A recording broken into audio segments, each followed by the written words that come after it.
رجب المرجب میں علی بن ابی طالب علیہ السلام کی مخصوصی ہے، مولا حسین علیہ السلام کی ایک ایسی مخصوصی کی جو کم معروف ہے، لیکن امام حسین السلام اور رجب کے مہینے میں ائمہ علیہ السلام کی خاص زیارات ہیں جو خاص رجب ہی میں پڑھی جانے والی، اور اصحاب امام میں یہ ہے سجاد، یعنی اتنا زیادہ سجدہ کرتے تھے کہ کثرت سجدہ کی وجہ سے ان کا نام سجاد تھا، اور پیشانی پر سجدے کا نشان بھی تھا، اور اتنا زیادہ گریا کرتے تھے کہ تقریباً آنکھوں کا نور چلا گیا۔ یہ آتے ہیں امام کے پاس، تو جو کیجیے امام کے پاس آ کے کہا کہ فرزند رسول ماہ رجب المرجب میں پڑھنے کے لیے کوئی دعا ہے، کوئی تعلیم فرمائیے گا۔ دیکھیں یہ اکثر علماء کے ساتھ، مجھ جیسے ایک عام طالب علم کے ساتھ ہوتا ہے کہ کوئی شخص آیا، اس نے آ کے کہا کہ میری کوئی حاجت ہے، کوئی دعا ہے، کوئی بتائیے گا، کوئی عمل، اور میں نماز جعفر تیار، زیارت جامع کبیرہ، زیارت عاشورہ پہلے سے پڑھ رہا ہوں، نماز شب بھی پڑھتا ہوں، سورہ واقعہ بھی پڑھتا ہوں، نماز عشاء کے بعد مغرب عشاء کے درمیان سورہ ملک بھی پڑھتا ہوں، صدقہ بھی دیتا ہوں، کوئی اور عمل بتائیے گا۔ میں کہوں گا بھائی میرے پاس اس کی بات کچھ ہے نہیں۔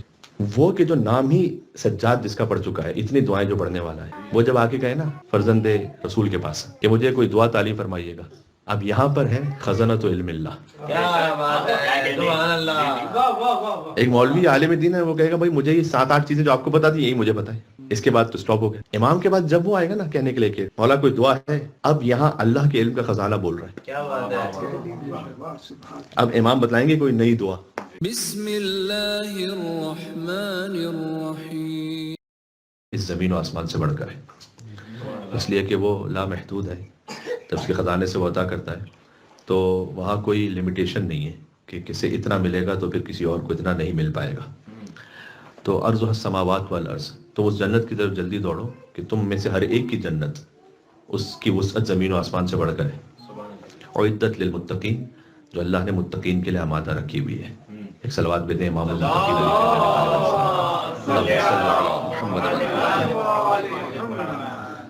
چونکہ موضوع گفتگو اس ماہانہ مجلس میں اس بار فضائل ماہ رجب المرجب ہے، تو رجب المرجب کا مہینہ بھی منسوب ہے مولا علی بن ابی طالب علیہ السلام سے، اور رجب العصب کہا جاتا ہے۔ عصب یعنی ڈاؤن پور، یعنی رجب المرجب کا مہینہ وہ ہے کہ جہاں اللہ کی رحمت موسلادھار بارش کی طرح برس رہی ہوتی ہے،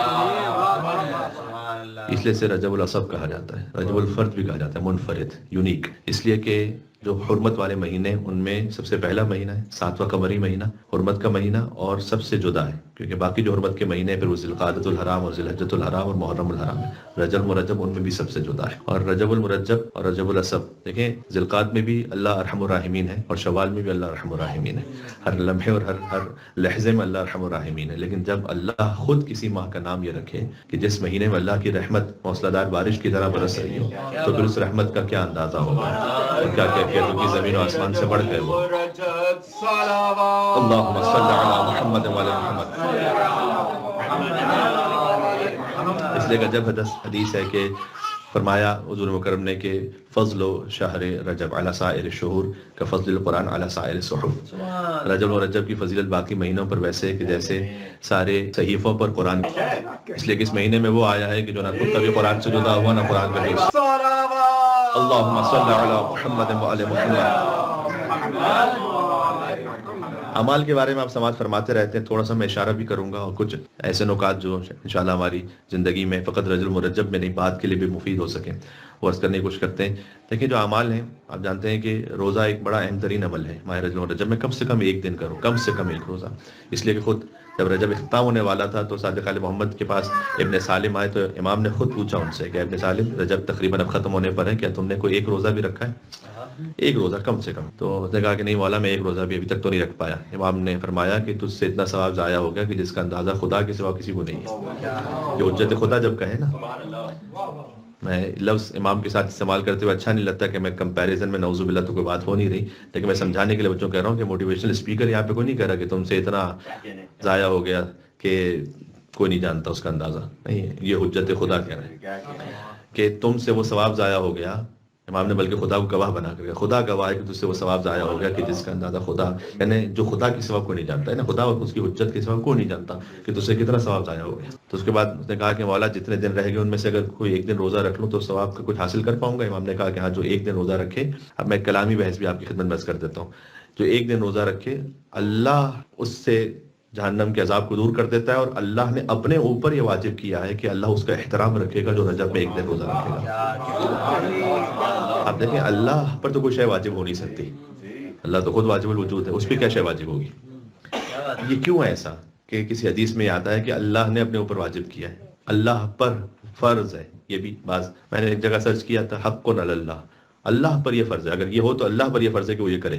یہ 118 مرتبہ احادیث میں، تو اس کا ایک خود موضوع ہے مستقل یہ. تو اللہ پہ کوئی چیز فرض ہو نہیں سکتی. تو یہ مطلب کیا ہوتا ہے اس جملے کا؟ علم کلام میں یہ کہا جاتا ہے، اس کی تشریح ہے، اللہ پر یہ فرض ہے نا اللہ کی حکمت کے عین مطابق ہے. چونکہ اللہ کی حکمت کے عین مطابق ہے لہٰذا اللہ نے اپنے اوپر فرض کیا. مثلاً ایک حدیث ہے کہ جو کسی مومن کو کھانا کھلائے اللہ نے اپنے اوپر فرض کیا کہ جنت سے کھانا کھلائے. یعنی اللہ کی حکمت کے عین مطابق ہے، اگر کسی بندے خدا کو تم نے یہاں کھانا کھلایا تو اللہ جنت میں تمہیں وہاں کھانا کھلائے گا. صلوات اور بے نام حیدر کرار علی بن ابی طالب علیہ السلام.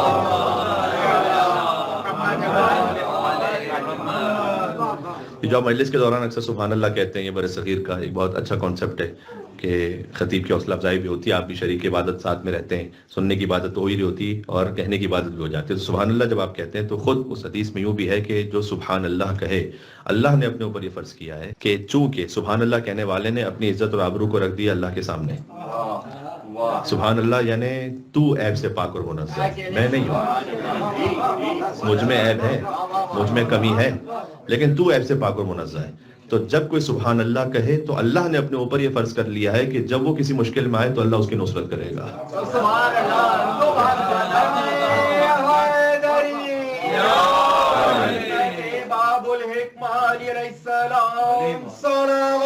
اللہم صل علی محمد وعلی محمد.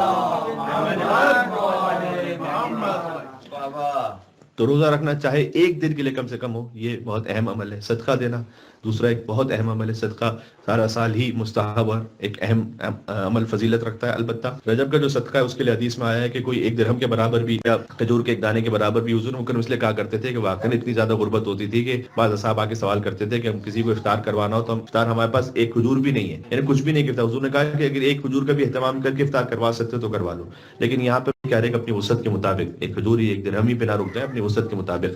تو اللہ سبحانہ و تعالیٰ اس خلیل صدقے کو بھی اس کی خود پرورش کر کے اتنا بلند کر دے گا اور اتنا بڑا کر دے گا اس صدقے کو کہ وہ میدان محشر میں اسے کوہ احد کے برابر محسوس ہو رہا ہوگا. تو صدقہ دینا رجب المرجب میں پہلا ہے روزہ، دوسرا ہے صدقہ عمل، تیسرا استغفار کرنا، استغفر اللہ واسألہ التوبہ. یہ 70 مرتبہ کہنے کی تاکید ہے. یہ امام رضا علیہ السلام کا ورد تھا نماز شب میں کہ وہ استغفر اللہ واسألہ التوبہ نماز وتر کے قنوت میں پڑھا کرتے تھے. تو آپ ویسے بھی اس کو رکھیں. حضور مکرم نے فرمایا ہے کہ میں روزانہ 70 مرتبہ استغفار کرتا ہوں. استغفار کے لیے میں آپ کی خدمت میں پیش کر چکا ہوں کہ یہاں فقط گناہوں کی مغفرت مراد نہیں، اللہ سے قرب مراد ہے. خود استغفار ہی محبوب پروردگار ہے کہ یہ عمل اس کی اپنی اور بہت ساری اس کے آثار ہیں. تو استغفار استغفر اللہ واسألہ التوبہ، پھر 1000 مرتبہ پورے مہینے میں ملا کر لا الہ الا اللہ کہنا. تو اگر آپ 35 مرتبہ ایک دن میں کہہ رہے ہیں تو لا الہ الا اللہ تو 1000 مرتبہ سے اوپر ہو جائے گا وہ. اور لا الہ الا اللہ ایک ایسا ذکر ہے کہ جو حروف لب نہیں رکھتا. جب آپ لا الہ الا اللہ کہہ رہے ہوتے ہیں، یا اصحاب کا طریقہ تھا کہ ایک دوسرے کے سامنے بیٹھے ہوتے تو لا الہ الا اللہ کی تکرار کر رہے ہوتے تھے، اس لیے کہ اس میں لب ہلتے نہیں. تو اس میں ریاکاری بالکل ہوتی نہیں، یعنی سامنے والے کو پتہ بھی نہیں چلتا کہ آپ کسی ذکر خدا میں ہیں. تو اب یہاں نہیں، اب گھر پہ جا کے آئینے کے سامنے چیک کیجیے گا تو آپ کو سمجھ میں آ جائے گا کہ میں کیا کہہ رہا ہوں. لا الہ الا اللہ میں کوئی لب نہیں ہلتے. تو یہ اس میں حروف لب. لا الہ الا اللہ وہ ذکر ہے جو لوگ علی کے چہرے کو دیکھ کے کہا لا الہ الا اللہ ما اشجع ھذا الفتى، لا الہ الا اللہ ما اسخى ھذا الفتى، لا الہ الا اللہ ما اکرم ھذا الفتى. یہ مولا علیہ السلام کے چہرے کو دیکھ کے لوگ کہتے تھے کہ لا الہ الا اللہ کتنا شجاع ہے جوان، لا الہ الا اللہ کتنا سخی ہے جوان، لا الہ الا اللہ کتنا کریم ہے جوان، لا الہ الا اللہ ما اشرف ھذا کتنا شریف النفس ہے یہ جوان.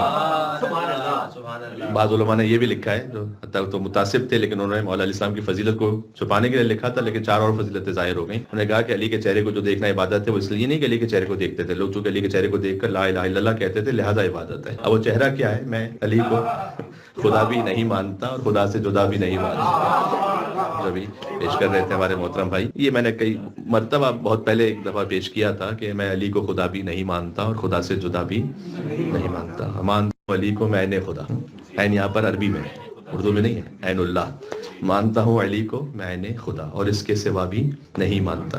اور کیا نصیری کی دیوانگی کہ رب کا کہا بھی نہیں مانتا. کیا نصیری کی دیوانگی کہ رب کا کہا بھی، اور روک رکھی علی نے ہے میری زماں ورنہ دل تو میرا بھی نہیں. روزہ، صدقہ، استغفار، لا الہ الا اللہ کا کہنا اور سورہ قل هو اللہ احد کا کثرت کے ساتھ پڑھنا. یہ خود قل هو اللہ احد کی نسبت بھی مولا علی کے ساتھ ہے کہ قل هو اللہ احد جیسے قرآن میں ہے ویسے انسانوں میں علی. 10,000 مرتبہ قل هو اللہ احد کہنے کی ویسے تاکید ہے، لیکن اگر آپ 10,000 نہ بھی کہہ سکیں یعنی پورے مہینے میں ملا کر، تو آپ اٹھتے بیٹھتے چلتے ہوئے کہیں آپ آفس میں آپ کے پاس موقع ہے، آپ ٹرین میں ہیں، آپ کار میں ہیں، تو لا الہ الا اللہ مستورات گھر میں ہیں، کچن میں ہے کوئی، تو لا الہ الا اللہ اور قل هو اللہ احد کا ورد کرتے رہیں تو خود بخود برکت بھی ہوتی رہے گی، اور وہ رجب المرجب کے جو اعمال ہیں وہ بھی ہوتے رہیں گے، برکت کے ساتھ وہ جو ہے شامل ثواب بھی انشاءاللہ ہر کام میں ہوتے رہیں گے۔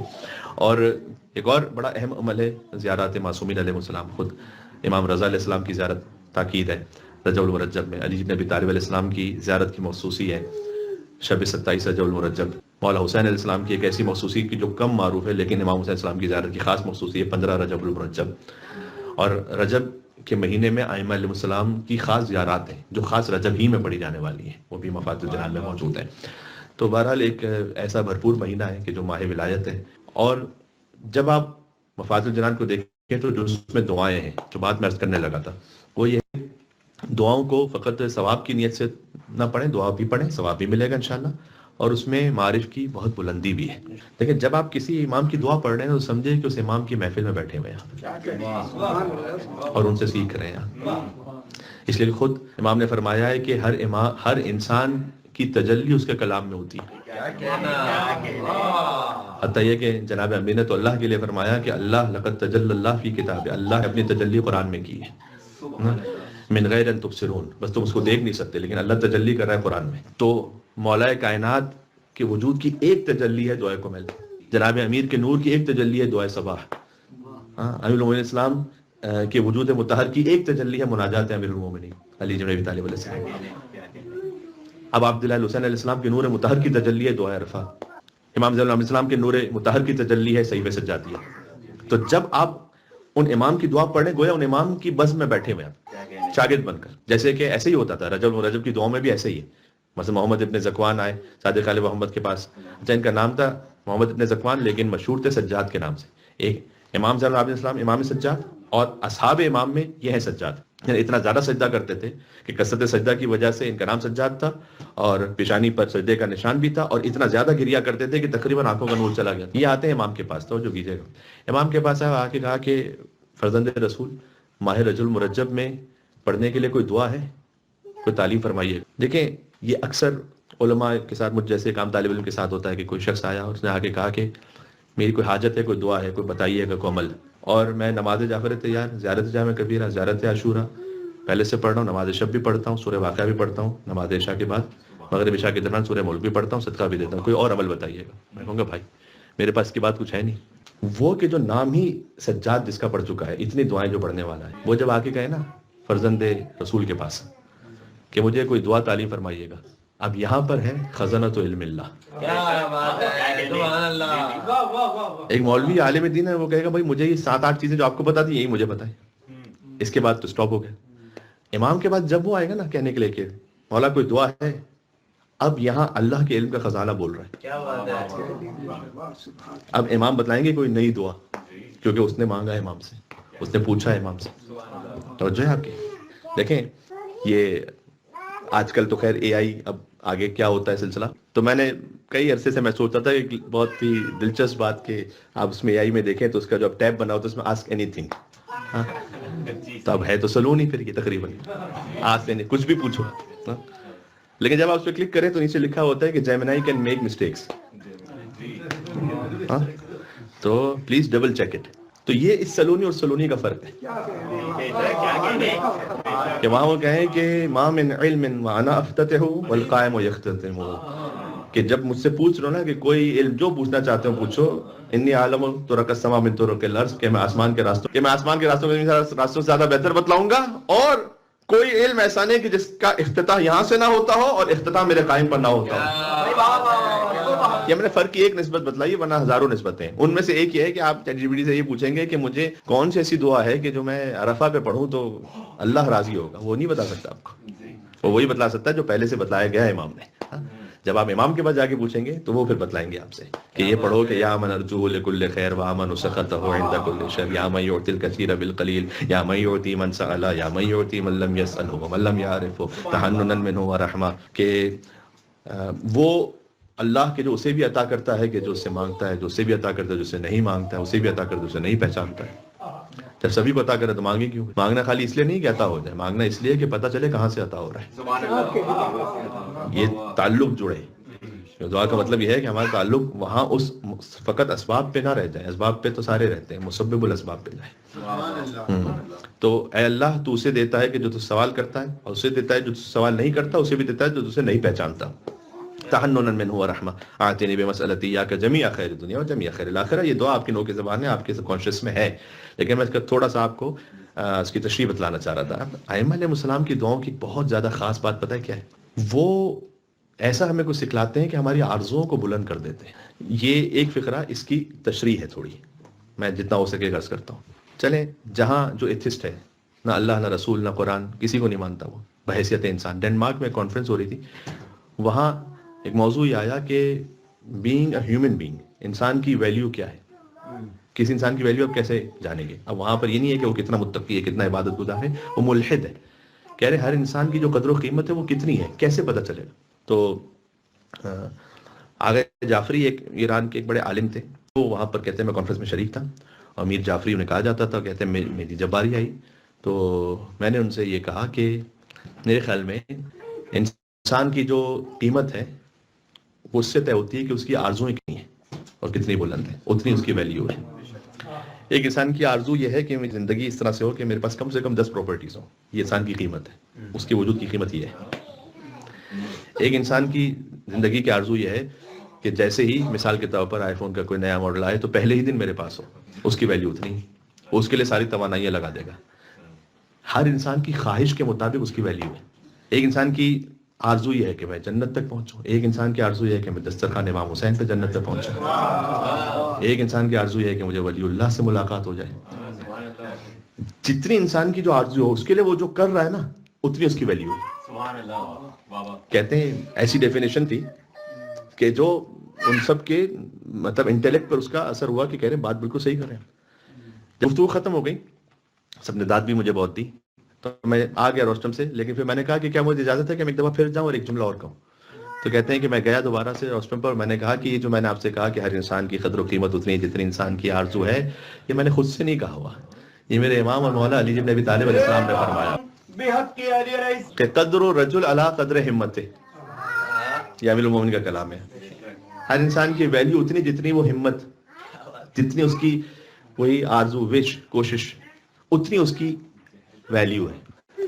ائمہ علیہ السلام دعاؤں کے ذریعے سے کیا کرتے ہیں پتہ ہے؟ ہماری آرزوؤں کو بڑھا دیتے ہیں، وہ زمینی نہیں رہتی، وہ آسمانی بنتی۔ دعا کو خالی آپ اس نیت سے نہیں پڑھیں کہ مجھے بس رجب کا ایک ادب ہے تو میں نے پڑھنا ہے، دعا کو اس نیت سے آپ پڑھیں کہ میں خدمت امام صادق علیہ السلام میں بیٹھا ہوں اور وہ میری قدر کو بڑھا رہے ہیں۔ الہی و سیدی و مولایا، ایک ایسی مثال دوں کہ جو آپ سب کو یاد ہے، الہی و سیدی و مولایا و ربی صبرت علی عذابک فکیف اصبر علی فراقک۔ علی جی نبی طالب السلام نے کہاں آپ کی آرزو کو پہنچا دیا، پروردگار اگر میں تیرے عذاب پر صبر بھی کر لوں تو تجھ سے جدائی پر کیسے صبر کروں گا؟ یہ امیر المومنین نے آپ کی آرزو کو کہاں پہنچا دیا؟ میں تیرے عذاب پر صبر بھی کر لوں، پہلی منزل یہ کوئی آسان منزل ہے کیا؟ قیامت کے لیے جو عذاب کے بارے میں احادیث ہیں، دنیا سے کرے تو اس طرح سے ہے کہ اگر جو جہنم کی نچلی ترین کم ترین آگ ہے وہاں پر کوئی مبتلا ہو خدا نخواستہ، اور اسے دنیا کی شدید ترین آگ، دنیا کی شدید ترین آگ کون سی ہو سکتی ہے؟ آپ نے جنگلوں میں دیکھا ہوا ہے کہ تو آگ لگتی ہے، فرض کیجیے کوئی بھی آپ تصور کر لیں، اس میں اس شخص کو پھینک دیا جائے تو مولا نے فرمایا کہ وہ سکون اطمینان کی نیند سو جائے گا، اس آنکھ سے یہاں پر آ کر سکون اطمینان کی نیند سو جائے گا کہ میں بڑی راحت میں آ گیا۔ صبر تو علی عذابک، اگر میں تیرے عذاب پر صبر بھی کر لوں، اس پر بھی اگر صبر کر لوں، فکیف اصبر علی فراقک، تو تجھ سے دور ہونے پہ کیسے صبر کروں گا؟